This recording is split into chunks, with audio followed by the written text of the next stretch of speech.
I'm Jeremy Greer. And I'm Gary Butterfield. And this is Days of Future Cast, the podcast that asks, what is it about the Red Hulk that we love so much? Welcome to Red Hulk Cast. Welcome. He was my cousin. Welcome to the Red Hulk Cast, the red sheep of the family, if you will. Yep. I read this like a week ago, and I kind of remember the plot, but I just, like, from the get-go, him being the Hulk doing the weird sniper military thing is just very bizarre to me, and I kind of hate everything that happens in this. It's a weird comic. It involves a character I don't like. It's Walt Simonson back on art, which again, people in the 70s loved him and everything. I think he was looking pretty rough here in 2021.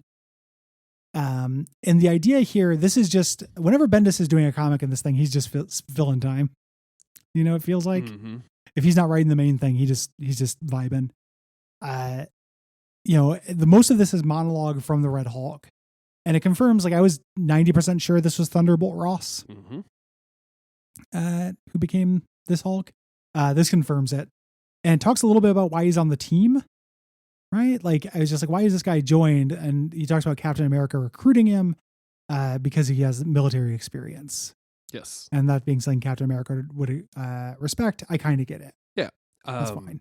It's weird to me that they just wouldn't, like, Captain America keeping secrets like this is really weird. Like, not telling, because there's going to be a lot of, like, the other Avengers don't know why Captain America trusts me. They don't realize my experience in the field as a general. And I'm like, dude, I am exhausted just listening to this spiel. Like, I can only imagine why Captain America isn't telling everybody, because they would have to hear about it all the time. Yeah, they get so bored. It's not that they don't realize it; they just don't care. All these guys got solo titles. They don't got time to learn about your origin. Yeah. So this monologue is just real classic Bendis stuff. He's kind of angsting about being a Hulk, being this blunt instrument, not having this internal life. Part of that is because whenever they write you, they just have you go in the background going like, oh yeah, meat's back on the menu, boys. Yeah. Like they always have you saying bullshit like that. That's why everyone thinks you're a fucking idiot. Mm-hmm. Like you're supposed to be a smart Hulk. Yeah. Act fucking smart. Act smart is exactly the way to do it. And he makes the decision, Red Hulk does, to assassinate the mutant leader Cyclops. Because he thinks Captain America wants him to do it, but can't ask. Yes. Because Captain America is too good. So he posts up in his little Hulk room and just watches a bunch of videos of the X-Men and Spider-Man and Juggernaut. He watches some Fox Kids. Yeah, it's just real funny. Like he's just like, oh, I'm just gonna watch some newsreels of all superheroes. Yep. Learns about them. Basically says like, I don't want to fight any of them really, except for Scott. When I fought Colossus before, he almost killed me. He'd definitely kill me now. Namor is too strong. I hate dealing with magic. So I don't want to fight the character magic. I just need to find Scott when he's not by Emma Frost. Yeah. So the twist of this, he like swims out, and the twist is he's not going to infiltrate as the Hulk. He's going to infiltrate as Sniper General Ross. Yeah. Here. Looking fucking ripped up for a 60-year-old or a 70-year-old, however old Thunderbolt Ross yeah, is. very old man. Right? Who has the cancer. Yeah, this dude looks like, I mean, like if I want to look like this now. Not really. I don't need to be this big. There's something to me like buff dudes always make me a little bit sad. Tell me more. Yeah. What are you doing this to prove? Do you want to dig into that? Just like, what do you need this for? Like I understand being fit, like being in good shape, but just being like super buff, it's a hobby and it's a thing I don't really get. Yeah, it's the same thing with like, I think anybody who gets way too into their own hobby is a little bit suspect. Like, okay, yeah, this is a little too real. Anyway, Red Hulk in just normal human form sneaks through Utopia. He sneaks past Magneto with a bunch of I brought my knife made of bone and my gun made of fiberglass, and I'm just getting really tired of hearing this old man talk at this point. That's basically the entire issue too. This is super dangerous. He says this is the most dangerous game, which the most dangerous game is about hunting man. Yes. That's a very famous, semiotic like bit of language. But he's talking about there's mutants everywhere. They all have their own power and specialty, and I don't know them, which would make this scary.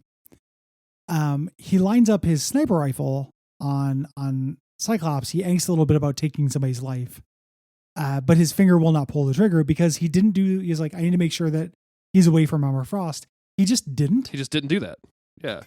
Yeah. She just, okay, dude. She just floats up. Yeah. Like you're watching all this stuff. You're like making sure the other Phoenix 5 aren't there. You talked about doing this. It's really unsatisfying that you just didn't do it. Yeah, exactly. Like, it's like you planted this seed at the very beginning of this issue of like, I'm going to set this up so I can avoid Emma Frost, and then you just don't. Like, what is what is this? What are you talking about? You just didn't do it. Are you serious? Emma Frost toys with him again. I like Emma with the Phoenix Force. You know, she's threatening to make him like eat his gun. She makes him unmask himself. You know, she figures out that he sent himself. Captain America didn't send him. You know, and she's like, kill yourself. Yeah. Pick up the knife and slit your own throat. He's like, it's not going to work. And she's like, you Hulks always think that. You just haven't tried hard enough. You need to come to a good mentalist, and we'll take care of it for you. But as soon as the knife cuts him, he turns into the Hulk. Yes. And of course, and punches her kind of across the room, and of course the crash alerts everybody. So Cyclops is like, "Oh, behind me, there's a Hulk," and Magic is like, "Oh, there's a Hulk over there." And Magneto is like, "Are they just fighting again? I don't have any cool powers anymore. Like I just have metal stuff. I'm so alone. Yeah. I don't have a group." He does show up and throw a lot of metal at the Hulk. Yeah. I mean, that's some pretty basic Magneto shit for like all of the evolutionary shit that is happening in the world right now. Like, I can't get over the idea of just Magneto being just miserable, like happy that all of this stuff is happening, but also just miserable that he has nothing to do with it whatsoever. It's the reason I would want some internal X-Men stuff. I like how Cyclops is being kept as kind of an arm's distance in this, but I really want to see how he relates to Magneto now. Yeah. Mm-hmm. You know, I could also see Magneto being the person who's like whispering in his ear to take it further. Absolutely. Yeah, I would like to see that. Cool idea. Cyclops kind of rains hell on this dude. He shoots him through several layers of the Utopia building. Red Hulk thinks he's going to run, which is when Magneto shows up and kind of wraps him up in metal, and he's trying to get away when Cyclops, as well as Emma Frost, Magneto, and Magic show up. And of course, like, there's no way that he's going to be able to fight these people. He realizes very quickly, and Magic's just like, let's fucking kill him. Let's just get this over with. Yep. And it's Cyclops who's like, no, hold him still for me. I want to send him home with the message. Yep. We can't, we can't hold him. We want a prisoner of war. We can't hold him. So they do. They hold him still. We get a panel that's just red, which is great. While the Avengers are sitting around talking about plans to stop people from creating world peace, they hear a huge boom. And when they look out, they threw Red Hulk back and they carved a big X on his chest. Fuck yeah, dude. Sorry. Yeah, which I'm pretty into. It's 100% into, man. This is fucking cool. I love this. The narration is, he's talking about in war, I learned that if you're not willing to kill, there's no point, you're going to lose. And Cyclops just lost this battle because he wasn't willing to kill me. They definitely did try to kill you, buddy. Yeah. They were trying to, like Scott stopped it to send a message specifically to Captain America, but like, I don't no way think that this means that Scott Summers is losing, no matter what your old ass is telling yourself. Like, I don't know, dude. This isn't the Emma Frost tried to make you slit your throat. Yeah. and she made fun of your dong while she did it. Like, she's mean. she jerked off your baby dick in front of all these people. Basically. Oh no. It's, this is just going to set up a little revenge arc for Red Hulk, and I still don't care. I wish that Red Hulk never existed. Yes, me too. And that I think that it was a mistake to create him and put him in comics. Agreed. 100% agreed. I think this issue was, like you said, just absolutely filler. I thought it was mostly boring. Even the action stuff where we got to see the Phoenix X-Men cut loose a little bit wasn't that exciting. The art. Yeah. It's like you could do all this stuff and have it be good, but this art is just horrendous. Yeah, it's just, it's just kind of, yeah. No, thank you. And the next issue teases an ambush. The Avengers are going to ambush some X-Men, and I feel like they've tried that several times at this point. So who knows? It's like the X-Men. The X-Men involved are important too. Like, what are you going to accomplish by ambushing Angel? Yeah, That dude doesn't even know where Like, he is what, half the time. like you just want to have something to do. Yeah. While you can't fight the Phoenix. Like, fucking dorks. Spinning your wheels. This is like that Avengers video game where you just like there's just extra missions for you to do for no reason that don't make any sense in the context of the story. You know what I'm saying? Like, oh yeah, just go grind out some missions. Like, I thought I was saving the world. I thought there was a plot. No, I gotta go find some ice armor for the ice mission? That seems boring.